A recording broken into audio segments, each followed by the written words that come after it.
Mike McClanahan, mission pastor at First Baptist Church, Hendersonville. And I've got on the line here via Zoom call, Chris Mills. Chris is our church planter in New York City. In fact, this church plant in New York City is one of our three primary mission focuses at First Baptist Church, Hendersonville. So we are fully invested in Chris and Sarah and the work that they're doing in New York City in planting one community church. Chris, it's good to talk to you. Always good to see you, and looking forward to hearing a little bit about what the Lord is doing in New York City right now. But first, I wanted folks to understand a little bit about why you were called to plant a church in a place called Hell's Kitchen, New York. It's a crazy name for sure, right? Yeah, so Hell's Kitchen, it has a long history as a challenging neighborhood. Its story includes impoverished immigrants that have been exploited, gangs, drugs, prostitution, and even organized crime. It makes it a neighborhood whose story is that of grit and struggle. So in some sense, the name Hell's Kitchen really does say it all. Although many see the neighborhood as a location on the map and not really a home or maybe a place to commute to because it's in Midtown Manhattan, right on the backside of Times Square, we seek to challenge and change that reality by modeling what we call an incarnational presence. We want to be a church that's here for the long haul in this neighborhood, embracing these people as our neighbors and embracing Hell's Kitchen as home by being missionaries that are, found right in the fabric of the community. In doing so, one community church will have a community and neighborhood feel to it. So we want to make a difference right here in this place of struggle and grit in the midst of Midtown Manhattan in Hell's Kitchen. Yeah, that's incredible. I should have mentioned in the introduction that it's not like you just swooped into New York City and bam, you're going to try to do this incredible thing. You've been in New York City now for what, about 11 years, going on 11? Yeah. And for those of you who are viewing, Chris is a homegrown boy. He grew up in First Baptist Church, Hendersonville, was baptized here, was commissioned to the mission field here. And we have watched Chris grow in ministry in New York City over these past 10 and a half, 11 years. And so that's really equipped you to do this kind of incarnational ministry that you're working towards for one community church. So tell me, before COVID-19, it seems like that's ancient history now, a long time ago, months and months anyway. Before COVID-19, what were the biggest struggles in reaching the community of Hell's Kitchen? Yeah.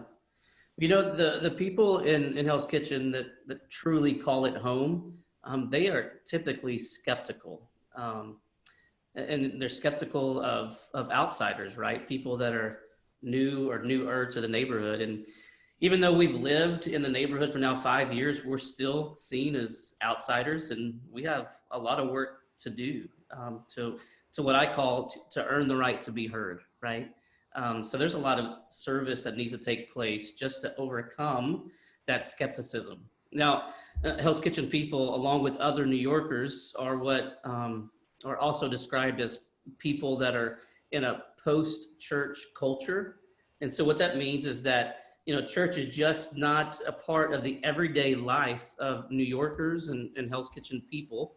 And really, in some ways, it may have been something they've been a part of maybe in the past in their family's history, but they've since moved on from church culture, from anything to do with the gospel, and they see church often as irrelevant, as the story of Jesus has maybe not any bearing on their lives. So we have to overcome some of those obstacles too, like and show what the gospel is in its true, in really in its truest form, and how relevant it is to their lives. So those are some of the things that we've had to overcome even before even before COVID. And that's all part of what I mentioned earlier about earning that right to be heard.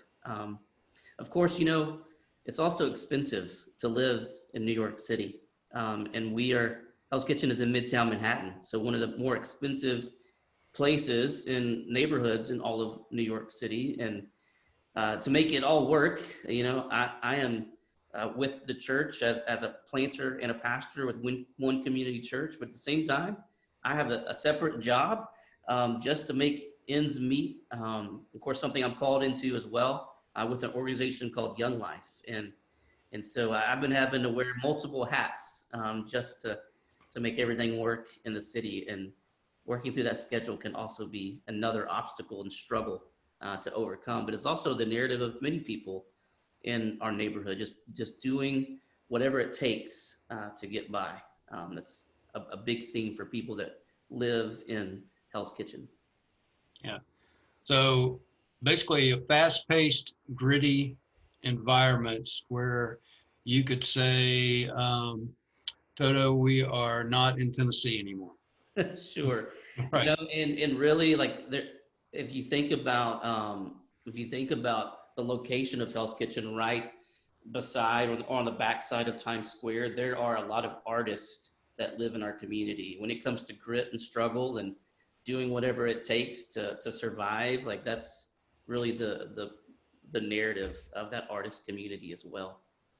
So for you, wearing two hats and trying to um, uh, do your work with Young Life and also the work that God's called you to in planting this church, one community church, um, it would seem it would you're torn, or you would have difficulty in finding time to really get into the trenches to do that kind of engagement. Is that right? Yeah, for sure. I've been full time with Young Life for 9 years now, and yeah, it pulls me in different directions, really all over the city. As I'm working with Young Life in Chinatown, in East Harlem. I've worked with Young Life down in Tribeca, and so just kind of building different ministries throughout the city does pull me out of where God has called us to with our church plant.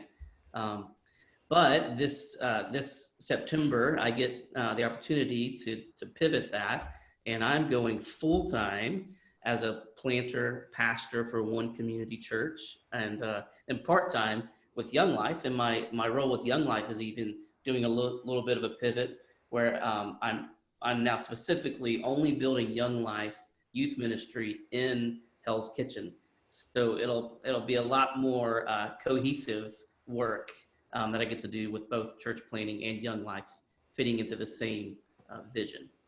Yeah, and I think that's probably something important for folks to understand is something that you told me years ago when I was visiting you in the city is that most churches or communities and areas in New York City don't have a church youth ministry that is able to reach out to just literally thousands upon thousands of kids and young people. Mm-hmm. So this is a youth ministry outreach that really helps you engage with those students and with their parents, which helps do the work Yeah. of planting this church.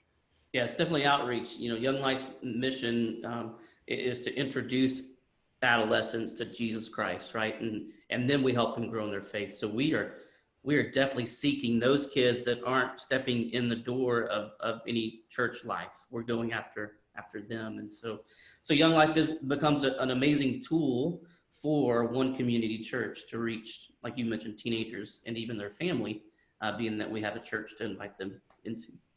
That's really exciting. So early March, this thing called coronavirus or COVID-19 hit the U.S. and most devastatingly in New York City. Probably one of the hardest hit areas in the world is New York City. So tell us, how has it impacted you and your wife, Sarah, first, and then tell us a little bit about how it's impacted Hill's Kitchen. Sure. I mean, we felt it right at the beginning where we had to quarantine early on. I had COVID early on in March, and we spent 14 days in our apartment. I even spent 14 days away from Sarah in our 600 square foot apartment. I was in the bedroom for those days, and she was in the living room, and we made it work, and was uh, thankful to the Lord that was able to heal and get better. But it has, like it's done everywhere. It's created a different way of life that we've had to navigate in, and I think the big word is pivot in, right? And we had so many summer plans that for our church plants for One Community Church that we had lined up that all got either postponed or most of them even canceled. Several mission trips that were coming to the city to help work with us. We even had rented out a space for the summer that we were seeking to use as a test pilot for us potentially getting into a long-term lease. And of course, we can't use that space this summer. It's definitely affected a lot of our plans and things that we've even invested money into already, right? Don't know exactly what God is doing with all of that, but trusting that he had a plan long before coronavirus came around. Like he knows what he's doing there. It's really, I guess, in our particular neighborhood in Hell's Kitchen where we've seen the most devastation. We have a lot of restaurants in Hell's Kitchen, um, and it's and not so much retail as we do restaurants. And so you're seeing restaurants having to close, right? Because we can't have anybody in these restaurants in New York City. There's no dining in opportunities. You can sit outside, and they set up some patio seating for some of the restaurants, but sometimes that doesn't bring in enough money for what a restaurant needs to stay open. So we're seeing a lot of businesses, a lot of restaurants close in our neighborhood. Also, hospitality. I mentioned earlier, Broadway. I mean, it's shut down indefinitely right now. There's not a phase where Broadway shows come back. They're saying it's probably going to be 2021 before theater gets back up and running, if it gets back up and running. So that has displaced a lot of residents in Hell's Kitchen, where they've had to either leave the city to find other work or make ends meet some other way. So we've seen a lot of devastation in our neighborhood, specifically around those two industries, as much as it's affected us as a church plant and our summer plans of mission teams and all that. Yeah. Yeah, and then on top of that, we've had the racial tensions that have really come to a head in the last few months that were sparked by the death of George Floyd, and so there were been protests in the streets right down the street from you, and I know that's given you an opportunity to really engage in racial healing, but there's also been just a an, with reaction to police departments in New York and all over the country, and so tell us a little bit about how that's impacted crime and safety there in your neighborhood. Yeah.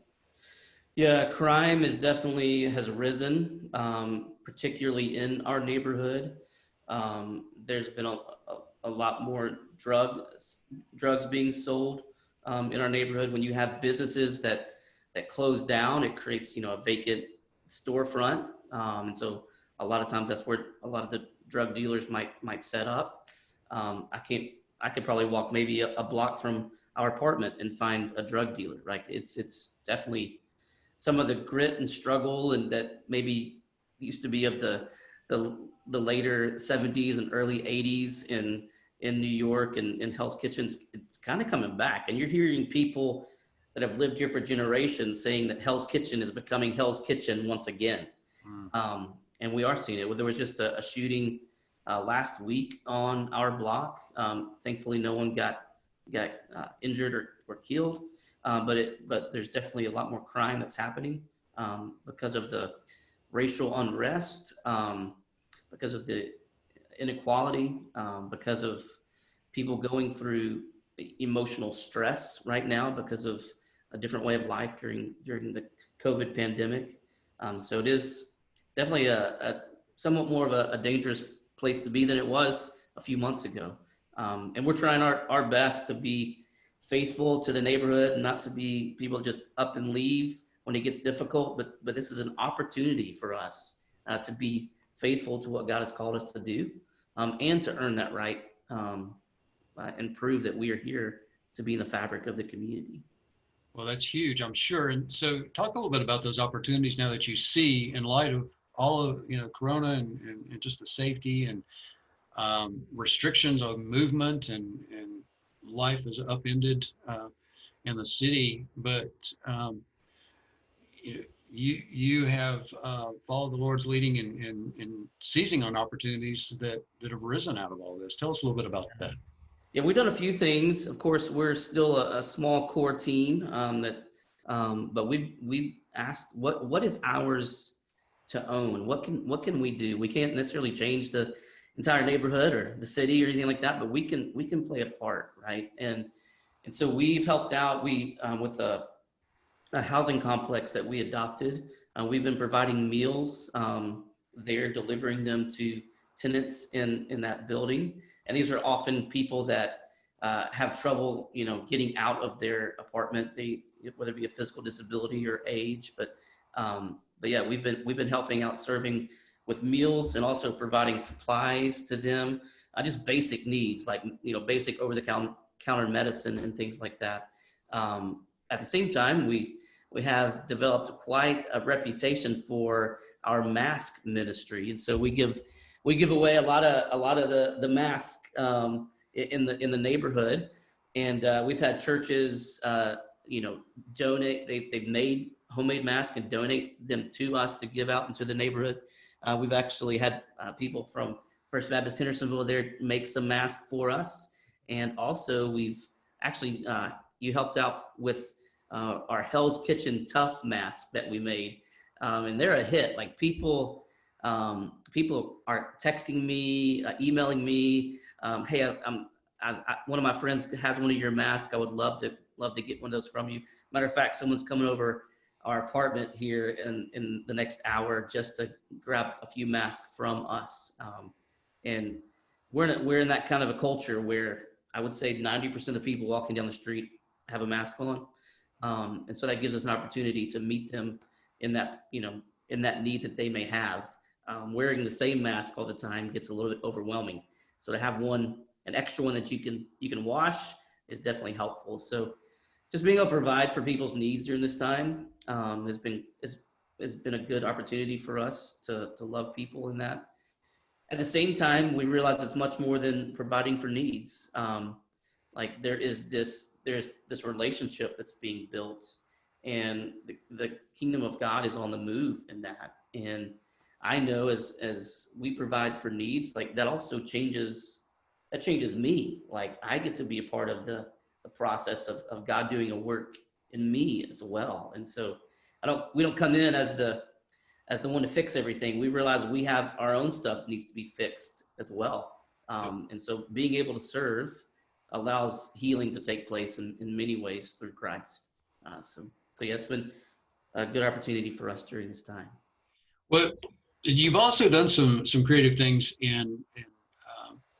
in those connections that you've made with the mask giveaway, particularly because it's my understanding that as you would give those away, you have those packaged, and I don't know if you're still doing this, but had uh, linked to kind of like a sample church that folks can go to and hear a message and experience what worship music is like. So tell me a little bit about that. Yeah. Sample church is a good way to describe it, right? So we've put together, it's about a 15-minute online pre-recorded engagement, where we are being able to give people hope and inspiration, and encouragement that's found in the gospel of Jesus, and getting to know what Jesus has done for us, and getting to have a relationship with Him. And so we began that about really I guess a little over 2 months ago, and we did a 6 week series where we put it out on Sunday morning. It actually was called Sunday Morning, so nothing too crazy and fancy with our name, but we put it out on Sunday morning and we broadcast it to people that we've been connecting with over the mass distribution and the food distribution, and uh, and then got to interact with people as people watched the video. They sent in prayer requests, they sent in, multiple thanks to us. This is really, messages that this has really encouraged me. And so we followed up with several people from that ministry, and because of it, we're looking to launch into the fall with a team of people, um, part of which came from people dialoguing with us on Sunday mornings. So serving did lead to an engagement with the gospel, and that's been really exciting to see. Wow. There's just an amazing, I think, movement of the spirit that's happening there in the city, and especially through the work that you guys are doing. And I guess as we start to wrap up our time, I'd like our folks to understand what this partnership between First Baptist Hendersonville and One Community Church is all about. I mean, um, I think maybe explain a little bit to that. Uh, it's not like you've got a church building. You don't have a worship space right now. This is just something totally, it's groundbreaking, really, in what you're doing there. And help folks understand a little bit more about that partnership, and what we need to know about the work there, and maybe a little bit about the timeline of getting it actually launched. Yeah, yeah. So we use the language sending church, and First Baptist Hendersonville is the sending church for One Community Church. And while we have a few other partners in this as well, our foundational, our sending church is you guys, and we want you guys to really help shape what God is doing here in the city and here in Hell's Kitchen. And so this is not just a thing where you kind of check off the list. I prayed that one time for One Community Church, or maybe I gave some money to One Community Church, or a mask or something.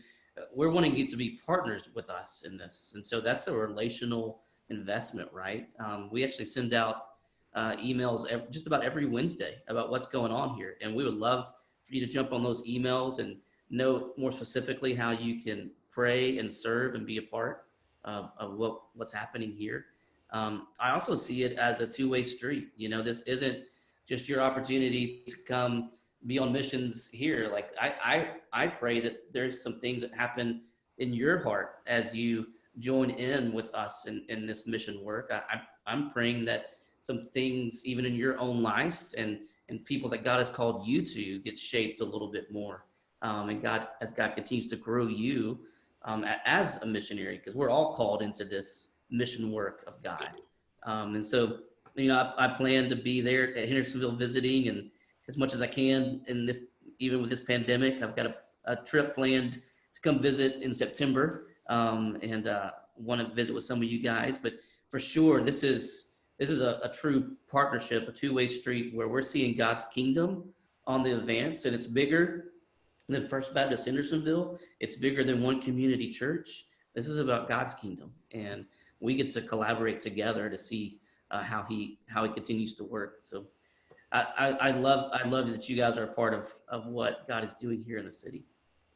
That's really good word, Chris, because we really uh, like most every church right now during COVID just struggle, not just as a church plant, but as an established church, struggling to figure out how to do ministry in this new context. So we can learn a lot from you and the way that you've seized on those opportunities. And so we appreciate that two-way partnership. And,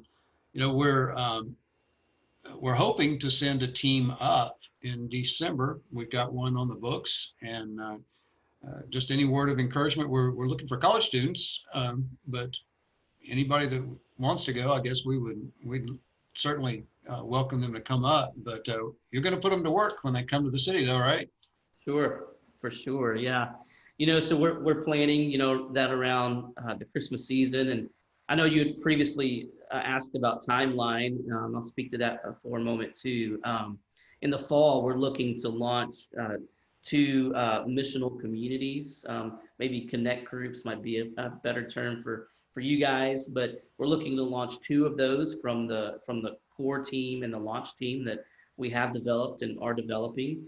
But we also know that as we launch multiple expressions of one community church, it is good for us to come together, right, and to be a church together. So in the fall, we'll be moving towards some type of public gathering, right, as best we can. I mean, we again don't know exactly what everything's going to look like, even maybe a month from now, but we're planning to come to that place in the fall, some type of public gathering. Just to give you something to pray for, a lot of churches in the city meet in schools, right? That's where a lot of churches meet. However, schools aren't really letting other outside organizations come into their buildings to even 2021. And so while we say a public launch in the fall, it may be closer to the first of the year, right, before that can truly happen.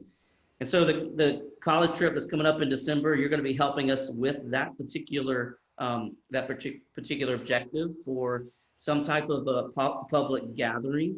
At the same time, it's around Christmas, and so people are asking bigger questions and seeking bigger answers around the Christmas season. And so we're going to be doing some work that will allow us to answer those questions for people, some evangelistic type work that'll help us in those spaces. Also planning for us to do some cross-cultural evangelism where we are meeting with Muslims and Jewish people in our community. We have a huge value to do cross-cultural evangelism as a church. And so college students will get to engage with us in that on this December trip as well. So really excited about team coming to work. You will definitely you'll definitely be welcomed, and we're excited to have you. Wow, what an incredible experience. Well, you mentioned prayer requests, and that's really kind of what I was wanting to wrap up with is, you know, um, we definitely want to be praying for all of these things that we've discussed about One Community Church, but um, how can we pray specifically for you and for Sarah? Because there's just a ton of pressure on you guys right now, and just just doing Yeah. life day to day and a married couple in the city, but also a church planter with the enemy attacking and just all kinds of obstacles. How give us something specifically that we could pray for. Yeah, yeah. So Sarah works for, she's a full-time job with a Christian theater company here in the city. And of course, all of their shows are canceled right now. She works on the back end, like the office part of it, overseeing some of their fundraising and philanthropic endeavors. And so, she's got work and she's doing all right, but who knows how long it really could last with where we are in this pandemic and without there being any shows. And so if you could just pray for Sarah and her work, that we would really appreciate that. Her theater company is called Fellowship for Performing Arts, and they do a lot of like C.S. Lewis type productions. If you've seen anything C.S. Lewis on stage or heard about it, it's probably more than likely been her theater company. And so that's just something that's kind of heavy right now for us, is just thinking through even her career and those kind of things. So if you could pray about that, that'd be great. Also, we just need some rest. We need a change of pace to some degree. We haven't been anywhere this summer. I've been on vacation in quite a bit. Really been pretty much cooped up in our neighborhood since March, right? So we're trying to get away, but then again, coming back to the city, most states there's a 14-day quarantine that you got to take before you come back and get back into your normal routine. So just some type of rest and being wise around those decisions, maybe yeah, maybe it comes a little bit later than we were hoping, but we definitely need some rest somehow during this time. Okay. Well, I know our folks are faithful in praying and specifically praying for those things, and I will commit to that as well. Um, so you mentioned staying in touch through your weekly email newsletter. What's the best way for folks to do that? You want to give them your website and how Yeah, they can do you that? can subscribe right there on our website. It's on our landing page and on our homepage there, but it's communitychurch.one. That's ONE. So kind of reversed our name a little bit, but to be the website, but communitychurch.one. If you go there, you can find a place to subscribe to our newsletter. Yeah, absolutely. And if you forgot it or you have trouble, you can contact us in the mission office or go to fbchville.com and go to the mission page, and we'll have a link there as well. Chris, really enjoyed our time today. It's always good to catch up with you, although I miss seeing Sarah and Dorothy. Um, uh, Dorothy is their dog.